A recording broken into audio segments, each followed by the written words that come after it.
ये तस्वीरें आप देख रहे हैं। फिलहाल पूजन अर्चन यहाँ चल रहा है। ये तस्वीरें आप देख रहे हैं। अयोध्या पहुंच चुके हैं मुख्यमंत्री योगी आदित्यनाथ।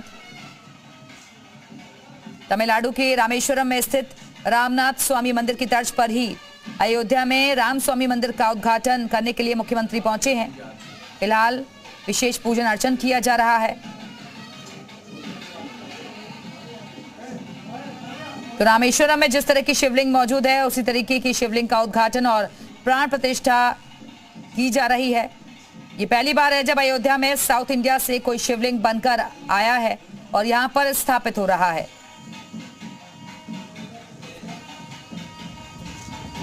इस आयोजन को उत्तर और दक्षिण के आपसी सौहार्द और संबंधों से भी जोड़कर देखा जा रहा है। ये पहली बार पता चला सर कि साउथ में परिक्रमा। तो माना जाता है कि जो लोग रामेश्वरम में भगवान शिव के दर्शन करने नहीं पहुंच सकते वो यहां आकर भी दर्शन करके वही पुण्य लाभ कमा सकते हैं, ऐसी मान्यता है।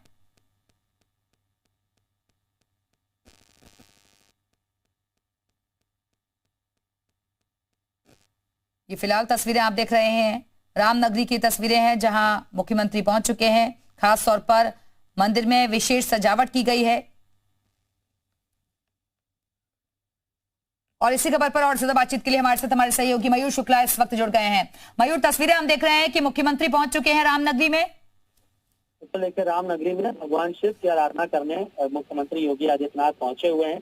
दक्षिण शैली से बना ये मंदिर जो कि तमिलनाडु के रामेश्वरम में स्थित रामानाथम जो मंदिर है भगवान शिव का, जिसकी स्थापना भगवान श्री राम ने जब वो लंका गए थे कूच करने उससे पहले वहां पर की थी। उसी की तर्ज पे आज यहाँ पर जो है उसी तरीके का जो शिवलिंग है। और ये पहली बार है कि जब साउथ इंडिया यानी कि तमिलनाडु से रामेश्वरम से सेम वैसा ही शिवलिंग बनकर अयोध्या में आया है, क्योंकि अभी तक जितने भी यहाँ पर शिवलिंग या मंदिर है उसका निर्माण यही अयोध्या में होता रहा है, लेकिन पहली बार है। और अब वहाँ से पूजा पाठ करके सीएम योगी आदित्यनाथ निकल चुके हैं और जब संबोधन स्थल जहाँ पर उनको लोगों से संबोधन करना है वहाँ पर मुख्यमंत्री योगी आदित्यनाथ अब पहुंच चुके हैं। जो प्राण प्रतिष्ठा का कार्यक्रम था जो कि 25 फीट ऊपर मंदिर के जो कलश की स्थापना थी जहाँ पर किया, उसके बाद नीचे जो शिवलिंग मौजूद था उस पर जाके जो जलाभिषेक किया गया। 108 कलश मौजूद थे जिनमें सरयू का पवित्र नदी रखा गया था। और जो विधिवत पूजा पाठ है साउथ इंडियन स्टाइल में उनकी पद्धति में वही यहाँ पर जो वहाँ के पुजारी मौजूद है उन्होंने कराने का काम किया है।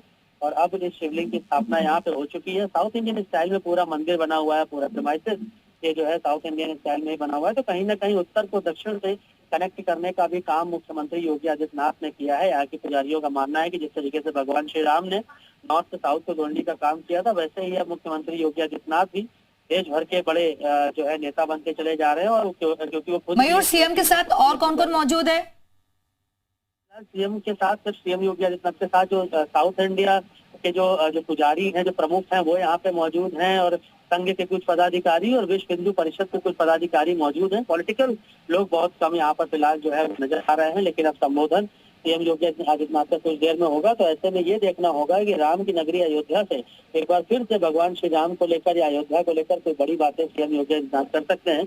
उसका पॉलिटिकल मायने निकालें कि मिल्कीपुर में विधानसभा का उपचुनाव भी है। तो ऐसे में लोकसभा चुनाव में मिली हार के बाद लगातार 4 दौरे सीएम योगी आदित्यनाथ अयोध्या में कर चुके हैं। और अब बिल्कुल मयूर, क्योंकि ये वही मंदिर बताया जा रहा है जहां से राम आंदोलन की शुरुआत भी हुई थी। और ऐसे में क्या शिव की साधना करके इसका लाभ उपचुनाव में मिल पाएगा? सवाल ये है।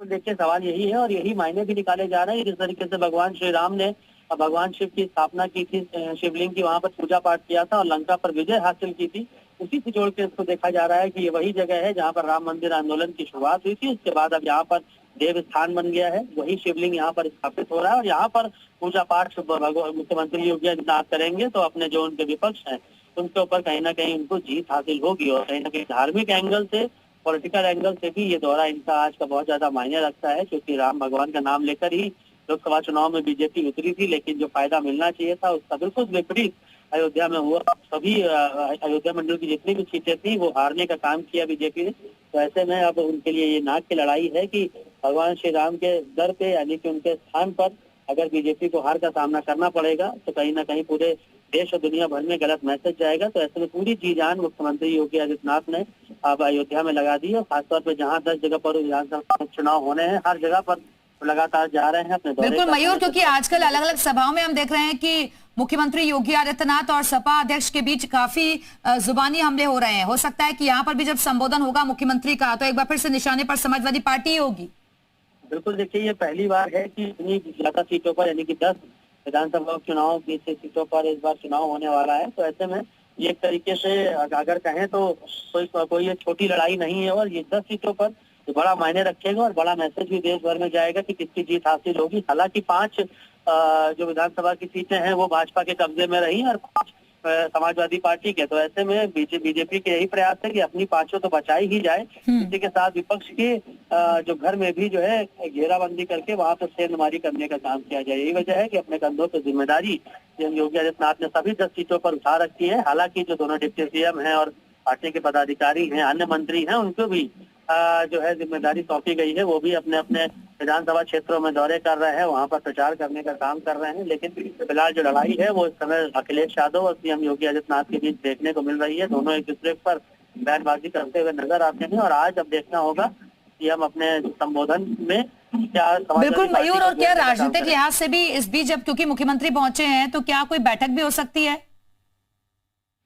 नहीं, बैठक का तो फिलहाल कोई जानकारी अभी नहीं है, क्योंकि मुख्यमंत्री योगी आदित्यनाथ को यहाँ से गोरखपुर निकलना है 4 बजे, क्योंकि आज शिक्षक दिवस है। तो ऐसे में 4 बजे गोरखपुर में कार्यक्रम है, वहाँ पर शिक्षकों को सम्मानित करेंगे। तो अभी फिलहाल जो यहाँ पर कार्यक्रम है इसको करके तो पार्टी के तमाम पदाधिकारी हैं, क्योंकि वो रूटीन है, जब भी किसी जिले में मुख्यमंत्री जाते हैं तो जो पार्टी के पदाधिकारी होते हैं, जनता के जो प्रतिनिधि होते हैं, उनके साथ मुलाकात करते हैं, बैठक करते हैं, फीडबैक उनसे लेते हैं, किस तरीके की तैयारियां चल रही है, क्या कुछ बदलाव की जरूरत है, तमाम सारी चर्चाएं करते हैं। उसके बाद वो वहां से निकल लेते हैं। तो फिलहाल अभी मान के चल रहे हैं कि 1 से 1.5 घंटे और यहाँ पर 2 घंटे और मुख्यमंत्री रुकेंगे, उसके बाद गोरखपुर के लिए रवाना हो जाएंगे। बिल्कुल, तो लगातार तस्वीरें हम दिखा रहे हैं कि वहां पर कार्यक्रम शुरू हो चुका है। कार्यक्रम स्थल पर मुख्यमंत्री मौजूद है, उनके साथ तमाम और जो विशेष मेहमान है वो मंच पर आसीन है। हमारे साथ हमारे सहयोगी मयूर शुक्ला लगातार बने हुए हैं। मयूर, एक बार जरा सियासी लिहाज से समझाइए कि मिल्कीपुर सीट कितनी अहम है? देखिए, मिल्कीपुर सीट की अगर बात करें तो पूरा कॉन्फिडेंस ही, हालांकि जहां पर राम मंदिर है, जिस जगह पर राम मंदिर है उस क्षेत्र में, उस बूथ पर भारतीय जनता पार्टी को जीत जरूर हासिल हुई थी। लेकिन पूरे अगर फैजाबाद की बात करें, पूरे अयोध्या की हम बात करें तो वहां पर भारतीय जनता पार्टी को मुंह की खानी पड़ी थी। और खास तौर पे अगर बड़ी वजह माने तो उसके पीछे जातीय समीकरण भी यहाँ पर देखने को मिल रहा है, क्योंकि समाजवादी पार्टी के जो सांसद हुए हैं अवधेश प्रसाद, पहले जहाँ से विधायक थे, वहां पर उनकी जाति के लोग बहुत ज्यादा प्रभावी है। और जाति फैक्टर, क्योंकि जो पीडीए नारा रहा समाजवादी पार्टी का, जिसमें पिछड़ा, दलित, अल्पसंख्यक, वो सब एक तरफा वोट देते हुए नजर आए। इसी के साथ राम मंदिर निर्माण के दौरान जो कुछ अधिकारियों के द्वारा गलतियां यहाँ पर हुई, जो मुआवजे को लेकर बड़ा सवाल खड़ा किया गया राहुल गांधी की तरफ से, वो भी बड़ा प्रभावी इस बार देखने को नजर आया। तो ऐसे में जो तमाम सारी जमीनी दिक्कतें थी, जो जिसमें अधिकारियों की लापरवाही भी कहा जा सकता है, तो उनका खामियाजा कहीं ना कहीं भुगतना पड़ा था भारतीय जनता पार्टी को। और अब आगे ऐसी कोई गलती ना हो, इसको लेकर लगातार जो है तैयारियां जोर आजमाइश चल रही है। और खासतौर पे जो दलित वर्ग के लोग हैं अयोध्या या आसपास के क्षेत्र में, जिनकी अच्छी खासी यहाँ आबादी है, उनको भी साधने का, जोड़ने का प्रयास जो है भारतीय जनता पार्टी करती नजर आएगी। और जो पीडीए का नारा है, संविधान बचाओ का उनका नारा है, आरक्षण बचाओ का जो नारा है, वो लोकसभा चुनाव में तो भारी पड़ गया था यहाँ पर बीजेपी पर। लेकिन मयूर, क्योंकि खबर ये मिल रही है कि मिल्कीपुर जो सीट है वहां से अवधेश प्रसाद के जो बेटे हैं, समाजवादी पार्टी उनके बेटे को यहाँ से चेहरा बना सकती है, लेकिन बीजेपी की तरफ से कौन होगा चेहरा? क्योंकि सारे समीकरण को देखते हुए ही कोई चेहरा मैदान में होगा पार्टी की तरफ से। अब ना, बिल्कुल, देखिए भारतीय जनता पार्टी के बारे में हम सब जानते हैं, 24/7 काम करने वाली पार्टी है। और दाहिने हाथ पे क्या काम हो रहा है वो बाएं हाथ पर पता नहीं चलता। सारे जो कयास होते हैं कि यहाँ से ये प्रत्याशी हो सकते हैं, इनको सीट यहाँ से उतारा जा सकता है, लेकिन अंत में, क्योंकि सबसे अंत में भारतीय जनता पार्टी अपने प्रत्याशियों के नाम का खुलासा करती है और जिसकी उम्मीद होती है और वो चुनाव लड़ता हुआ। बिल्कुल, तो चेहरा कौन होगा इस सीट से ये भी देखना होगा। फिलहाल बहुत बहुत शुक्रिया आपका हमारे से जुड़ने के लिए जानकारी